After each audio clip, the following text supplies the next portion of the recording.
In a 10 sequel. Yeah, that's right. This movie hasn't even come out yet, and I'm already talking about what the sequel could be, or possibly a spin-off depending on how well it does. The ending scene of the trailer also gave us our first look at Luigi along with a load of dry bones, or I guess skeletonized Koopas, chasing him through a spooky forest. Luigi ends up hiding in a mansion and then closes the door, holding the Koopas out with all of his might. If you think that I'm gonna breeze past the Luigi's Mansion reference here, you haven't been subscribed to this channel for long enough, alright? So do it right now. Not only is this a very clear Luigi's Mansion reference, it possibly could be hinting at a future movie. It could also be a hint at a possible King Boo cameo, since not only is Luigi's Mansion heavily focused on ghosts, I mean it's literally a ghost busting game, but the area which he was running through looks an awful lot like the Horrorland Mario Party map, which does feature Boos able to steal stars for 50 coins, and a King Boo that can steal multiple stars for 150. So, could we see King Boo in this movie? I mean, it would be kind of odd. It might not really fit in depending on where the story goes, but I'd like to see it.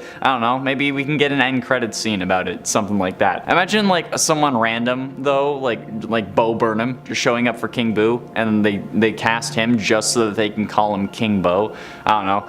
That would honestly not be out of the question. I feel like that'd be hilarious. I mean, they cast Chris Pratt as freaking Mario, so who knows at this point. But the more likely possibility is that the next movie is based on the best Luigi game of all time. I mean, like, is there like any other Luigi games? I don't know. Were they good? Did anyone play Super Luigi U? I don't know. In at 9, currency. On the wall above the pipe that Mario ends up coming out of when he first enters the Mushroom Kingdom, we can see the symbol for a star on the wall above the pipe, in what seems to be like a shield shape. However, it's definitely a star that's there, and I think that's a hint as to why Bowser was looking for one earlier in the trailer. I mean, if it was just to make him temporarily Super Saiyan, he wouldn't really need it, because looking at it, this man can easily wipe out the Mushroom Kingdom and take the princess at will, and I think it's because that's how these pipes are supposed to work in universe. Mario didn't just like come out of a pipe like he does in the games. He didn't get pushed out of it like he normally would. He was shot out of a portal, which leads me to conclude that these pipes are merely connecting the portals and possibly to show people where they actually are.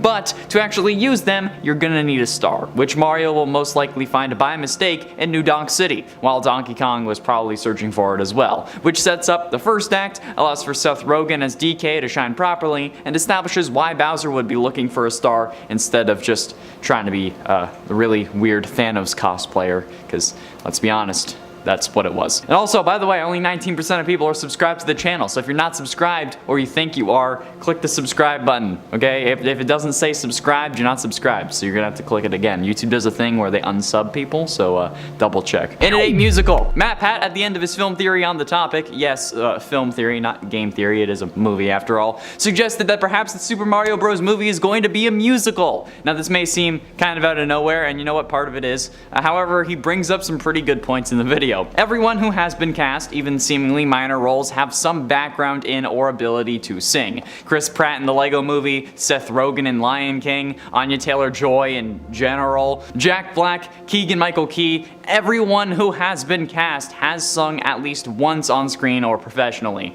Illumination also has a strong history of making musicals. Sing, Sing 2, The Grinch, Hop, The Lorax, and as Matt Pat said, The Lorax wasn't even originally a musical. And then all the other stuff that can come from there being music in the movie. Extra licenses that Nintendo can sell for any original tracks, the merch tie-ins with like a stuffed Bowser that starts singing "This Girl Is on Fire" when you squeeze it. Plus, it being even more of a kids movie would bring in younger crowds also, while also sucking up to adults with pure nostalgia and curiosity. So yeah, it's definitely possible. And at 7, Mario Party. Now, there's certainly an interesting possibility with this movie in it that it could just be a Mario Party movie. I mean, Bowser's collecting stars, the level he was flying around on seems very Mario Party style, with like a big mountain at the end where you would buy the star. And then the pipes having the star symbol above them, as if you had to pay with one to use it, it seems like stars are, again, a sort of currency. Which, if it is the case,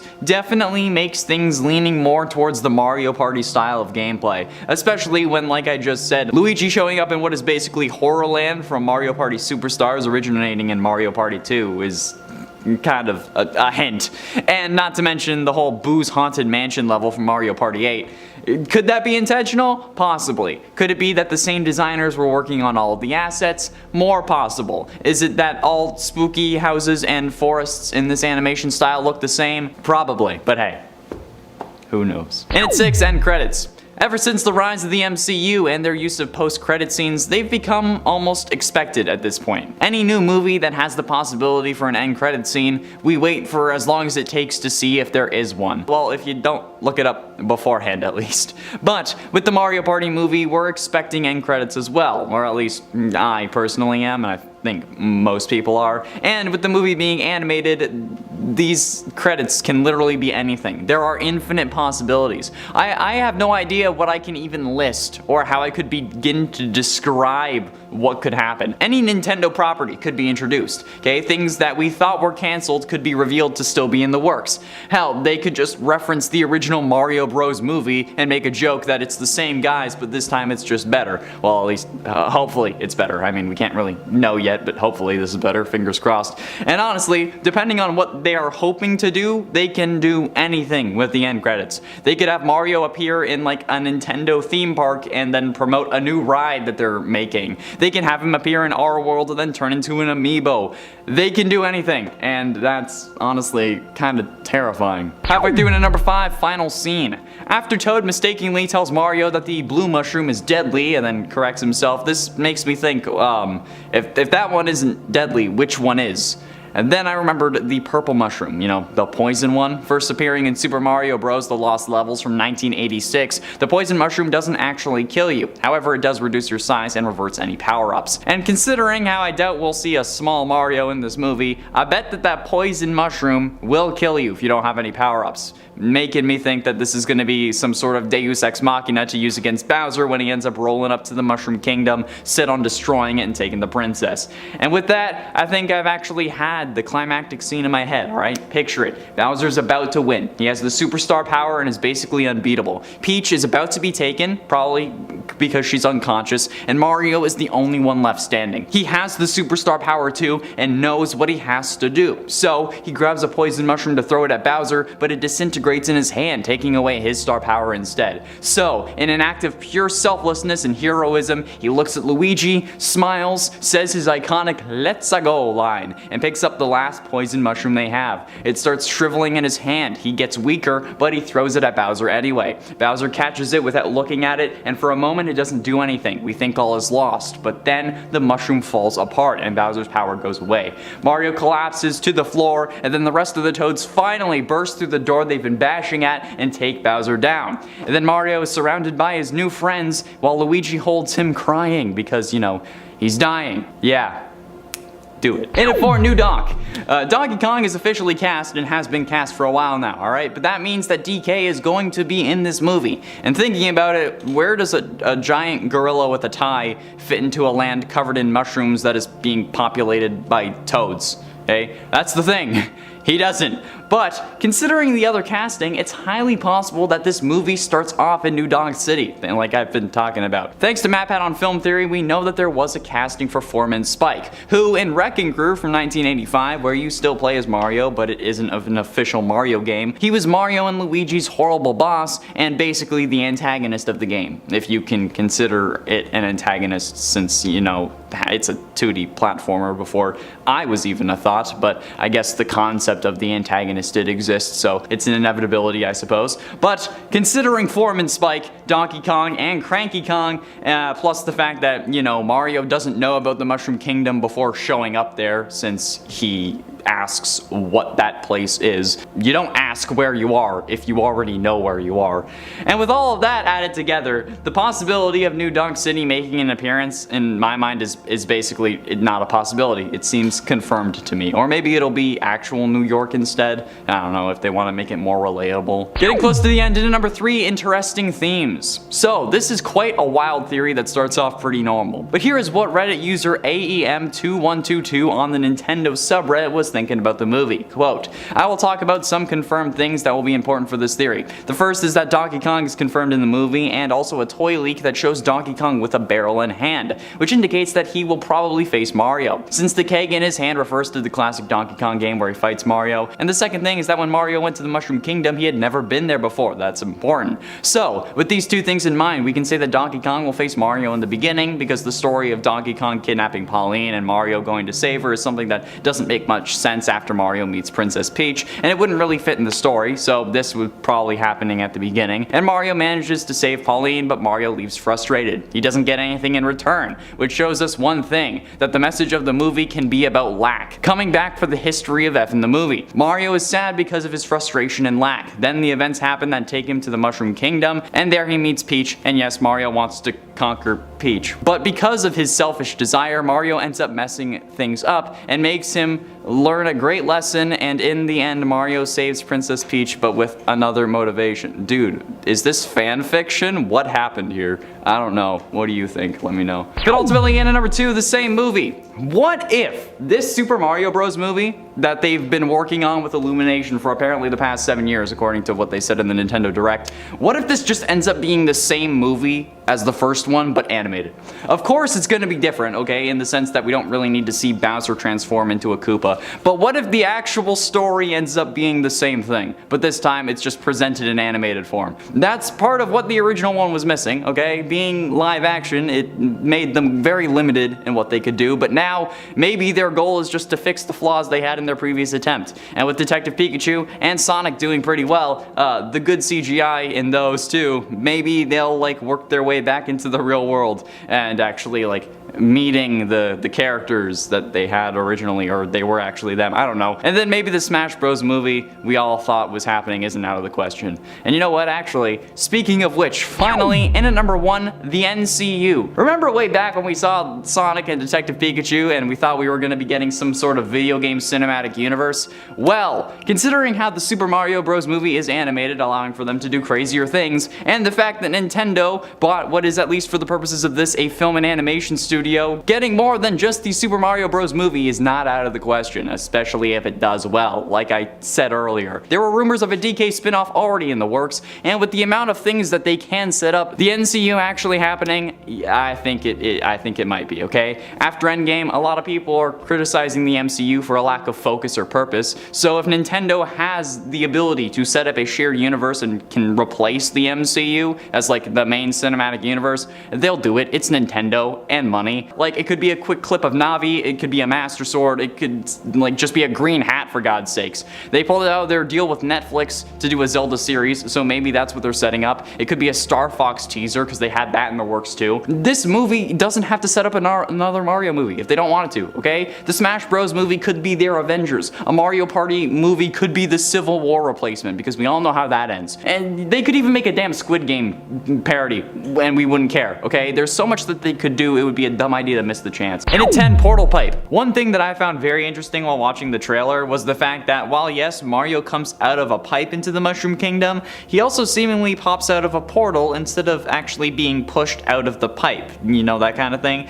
Like, maybe it's to explain how he can travel so quickly in this universe, since the pipe from probably New Donk to Mushroom Kingdom is definitely a long one. Or maybe it's just because Mario in the pipe would be like Santa in a chimney. But that detail of popping out of a portal instead of a pipe is definitely something to remember, especially when the portal itself is very reminiscent of Superstars and how your character looks in games when you have the superstar power. But I'll get into that and into the significance of that later on in this list. We know that this is Mario's first time in the kingdom, thanks to him, you know, questioning where he is, so maybe MapHat's theory of the first act being in New Donk and then the rest of the movie in Mushroom Kingdom does have more merit to it than we originally thought. Also, did you know that only 19% of people who watch the videos are actually subscribed? So if you're not subscribed, click the button, and if you think you're subscribed, double check, because you could be watching our videos and not know it. So yeah, turn the red button gray. And at 9, poison mushrooms. After Mario gets sent to the Mushroom Kingdom, he almost touches a blue mushroom.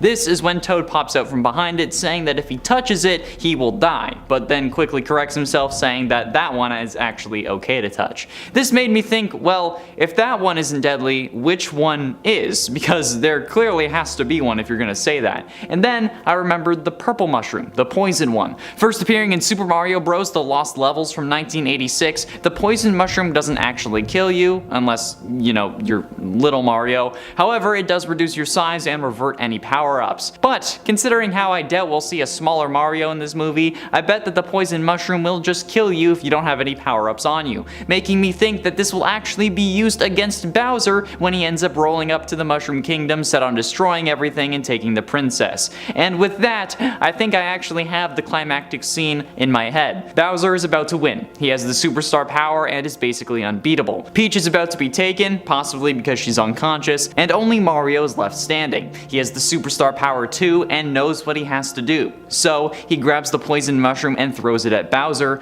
but it disintegrates in his hand, taking away his star power instead. So in a final act of heroism, he looks at Luigi, smiles, says the iconic "let's-a-go" line, picks up the last poison mushroom they have, and starts shriveling, getting weaker, but still throws it at Bowser. Bowser catches it, and for a moment, it doesn't really do anything and we think all is lost. But then, the mushroom falls apart and Bowser's power goes away. Mario collapses onto the floor and the rest of the Toads burst through the door and take Bowser down. And then, Mario's surrounded by his new friends, with his brother holding him and crying. That's how it's gonna end. You're welcome. Or then there's probably gonna be some like Return of the King, Frodo wakes up kind of crap, but you know. And at 8, Bowser symbol. I mean, this one seems fairly obvious in concept. Like, of course, if we see a Bowser symbol, it's going to be the same one we see from the games, but I didn't actually catch this detail for myself until I watched the trailer in quarter speed. Something I learned to do from the Canadian lad, a fellow Canadian YouTuber who watches movies at quarter speed to pick up on small details. Using that technique, I was able to see that when introducing Bowser, the flags that the Koopas are carrying have the iconic Bowser symbol seen in multiple games. But most notably for me, I guess, is Mario Party. Be it landing on a Bowser space or just getting unlucky, this Bowser symbol drives fear and dread into the hearts of thousands, if not more. And I only saw it because I watched this at a quarter speed, so maybe it's something that you missed too. And if you didn't, that's fine. Maybe someone else who's watching did miss it, okay? Or like the rest of this list will have something that you didn't see, okay? So bear with me, just relax. And it's 7, classic brick. If we can go back to talking about the portal pipe for a second, at the, I guess I'll call it the ejection point, the end of the tube that Mario pops out of, there are decorations around the pipe, as if it was once a popular location or frequently used. However, now it seems to be somewhat abandoned, with mushroom trees growing all around it and the brickwork being damaged and chipped. But it's not the state of the brickwork that I'm focusing on, it's the fact that, well, it's the bricks, and no, not the brick, the bricks, the classic brick block pattern that has appeared in every Mario game since the dawn of time. I mean, yeah, sure, any brick pattern, I guess, could look like this, but given the context of this being a Mario movie in the Mushroom Kingdom, I think it's kind of a guarantee that this is what they were intentionally going for. But this does beg the question, are these bricks still Toads transformed into bricks? Since in the manual for the original Mario games, they claimed that the citizens of the Mushroom Kingdom had been turned into such objects. Like, doesn't MatPat use that in his whole, like, Mario's a sociopath video? So is that the case in this movie? Because if so, yikes. And at 6, boo-hoo. The ending scene of the trailer also gives us our first look at Luigi, along with a load of dry bones, or I guess skeletonized Koopas, I guess if you want to call them that, chasing him throughout a spooky forest. Luigi ends up hiding in a mansion and then closes the doors behind him, holding the Koopas out with all of his might. And if you think that I'm going to breeze past the Luigi's Mansion reference here, you have not been subscribed to this channel for long enough. Not only is this very clearly a Luigi's Mansion reference, possibly hinting at future movies, it could also be a hint at a possible King Boo cameo, since not only is Luigi's Mansion heavily focused on ghosts, but the area which he was running through looks an awful lot like the Horrorland Mario Party map, which does feature Boos able to steal stars for 50 coins, and King Boo able to steal a star from everyone for 150 coins. So, could we see a King Boo cameo in this movie? I mean, it would be kind of odd, and maybe out of place, but I'd really like it. I'd like it, okay? Like, maybe it's an end credits scene. Like, imagine Morgan Freeman voicing voicing King Boo. I would love that. That'd be funny as hell. Well, I don't know. And maybe the Luigi's Mansion movie would happen not because Mario got trapped in a mirror, but because King Boo has the ghost of Mario after he sacrificed himself to stop Bowser with the poison mushroom. Ah? Halfway through into number 5, Mario Party. Now, there is certainly an interesting possibility with this movie in that it could just be a Mario Party movie. I mean, like, Bowser is collecting stars. Basically, level that he's flying around with definitely seems to be Mario Party style, with, you know, the big mountain at the end where you would buy the star, then go back to the beginning. The pipes have a star symbol above them as well, as if you had to, like, pay with one to use it. More on that later. And it seems that the stars might be sort of a currency in this universe, which, if that is the case, definitely makes things leaning more towards the whole Mario Party style of gameplay. Especially when, like I just said, Luigi shows up in what is basically Horrorland from Mario Party Superstars, originating in Mario Party 2. And not to mention the Boo's Haunted Mansion level from Mario Party 8, my personal favorite Mario Party game, although apparently that's a controversial choice, so I've been told. I don't know, I have good memories with that game, okay? So don't gatekeep Mario Party, the hell? In at 4, another castle. One of the most iconic lines in gaming, your princess is in another castle. It almost broke some gamers, it made others cry with relief since the game wasn't over, yet we still all know the line, and know that it meant we weren't finished with the classic Mario games. And this isn't forgotten in the Mario trailer, since upon entering the Mushroom Kingdom for the first time, we can see a 180 view of Mario's surroundings. And between 145 and 148 seconds in the trailer, we actually see a familiar looking castle in the background. One that we know for certain our princess is not in. Sure, it's in 3D and it's certainly more rounded than we could have perceived in the 2D games, but it's certainly a nice nod to the original games and one of the most memorable and possibly haunting lines in gaming history. Getting close to the end in number 3, Bowser Thanos. Okay, this number stems from the comparison that I instantly made between Bowser finding the star in the trailer and Thanos searching for the Infinity Stones in Avengers Infinity War. Okay, Bowser finds this star and then instantly says that nobody can stop him, which I'm sure is what Thanos was thinking when he got the Power Stone from Xandar. I don't know, okay? I'm getting very Thanos vibes from Bowser in this trailer, and honestly, I wouldn't be surprised if he ends up trying to collect all the superstars that are possibly across the different worlds, kind of like the Chaos Emeralds from Sonic, if you want a gaming comparison. And considering how they establish Bowser as like a really powerful Koopa with fire breath that seemingly goes for miles, he doesn't really need that star to take out the Mushroom Kingdom. So him trying to collect them all for one reason or another so that maybe he has like a monopoly over them would definitely work in his favor. Maybe the Penguins end up beating Bowser by using a superstar, so that's why he has to go and find another, because I mean the background for that one was dark, so we can't confirm that it is in the Penguin world, so. Penultimately, in at number 2, here we come. I think one of the biggest things that people are mad over, despite the rest of the trailer being good, is the blatant tease of the iconic "Let's-a go" line, and it being replaced with "Here we come." And obviously, I think that that's intentional, okay? It's meant to make us angry. It's meant to ruffle our feathers, because looking at that trailer in that moment, Mario's mouth isn't moving. For the brief time that we see his profile, it doesn't move actually at all. So I'm pretty sure that it's just dialogue that was added to the trailer. I don't think that Mario is talking at all in this scene, or if he is, he's just calling out after Toad because, you know, he just showed up here, so I don't think he's immediately like, oh yeah, let's go to the Mushroom Kingdom. I think he's gonna be pretty confused. So I'm pretty sure that this line won't be in the movie, or at least won't be in this scene. They'll have a couple of teases before he actually says it at the end when he's sacrificing himself, just so that the audience cheers when he finally does say it. And I mean, like, that's normal for trailers, okay? Marvel has made whole scenes that never appear in the movies for trailers, and scrap dialogue or even specifically trailer written dialogue isn't out of the ordinary. Trailers aren't actually meant to represent the movie properly. They're meant to get you excited. They're meant to make you spend money. If the trailer gave you the movie, why would you go see the movie, okay? So yeah, I'm confident that this is just for the trailer. So don't worry, people. Don't worry. And finally, in at number 1, Star Pipe. Over the pipe that Mario ends up coming out of, we can see that the symbol for a star is on the wall above it, in what seems to be like a shield shape. However, it's definitely a star within the shield, and I think that that's a hint as to why Bowser was looking for one. I mean, if he just wanted to make him temporarily Super Saiyan, he wouldn't really need it, okay? Because like I said, man could easily wipe out the Mushroom Kingdom and take the princess. I think it's just because that's how these pipes work in this universe. Mario didn't just just come out of the pipe like he does in the game. He didn't rise out of it, he doesn't get pushed out, he gets shot out of a portal, which leads me to conclude that these pipes are merely ways to connect these portals and showing us where the portals are. But to actually use them, you're probably going to need a star, which Mario will most likely find by mistake in New Donk City while Donkey Kong was searching for it or something like that. And then it sets up the first act, allows for Seth Rogen as Donkey Kong to shine properly, and then establishes why Bowser would be looking for the stars instead of just trying to rip off Thanos. What do you think? Be sure you let me know down in the comments. That's all the time we have for today, friends. Thank you all so much for watching. I have been Charmaine Monroe, and I'll see you in another video. Let's go.